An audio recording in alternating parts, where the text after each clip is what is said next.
Hello আসসালামু ভাইরা সবাই কেমন আছেন? আশা করি ভালো আছেন। পিকনিকে না, এটা বিয়ে বাড়িতে একজোড়া মাল ভাড়া দিচ্ছি।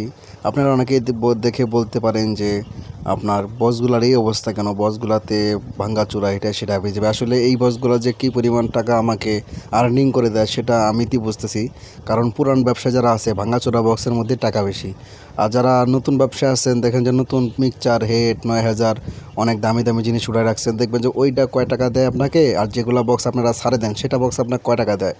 মনে করেন যে বড় বক্সগুলো বড় মেশিন মিক্সচার দিয়ে লোক ছাড়া আমরা সাউন্ড বক্স ভাড়া দিতে পারি না, কিন্তু আমরা এই ভাঙ্গাচোরা বক্স যেটা বলেন 3 inch voice coil 4 inch voice coil ১,০০০ machine দিয়ে ৫১৬ মেশিন দিয়ে ছাড়ে দিয়ে এখানে আমাদের একটা টাকাও খরচ নাই। অথচ যেসব জায়গায় আমরা বড় মাল নিয়ে যাই, মিক্সার হেড নিয়ে যাই, সেসব জায়গায় আমাদের রিক্সও আছে এবং কি প্লাস চ্যাংরা খরচও লাগে। এইসব কারণে এইসব ভাঙ্গাচোরা বক্স ভাড়া দিলে আমাদের টাকাটা পড়তে বেশি। ভিতরে জিনিসপাতি ঠিক আছে, ফ্রেমগুলো একটু দুর্বল হয়েছে, চেঞ্জ করবো, তাইলে তাতে কী হবে? যেদিন আপনার সরস্বতী পূজা দুর্গা পূজা সেই সব সময় এইসব বক্স আমাকে আগুন টাকা দেয়, কারণ সেদিন বক্সের প্রয়োজন।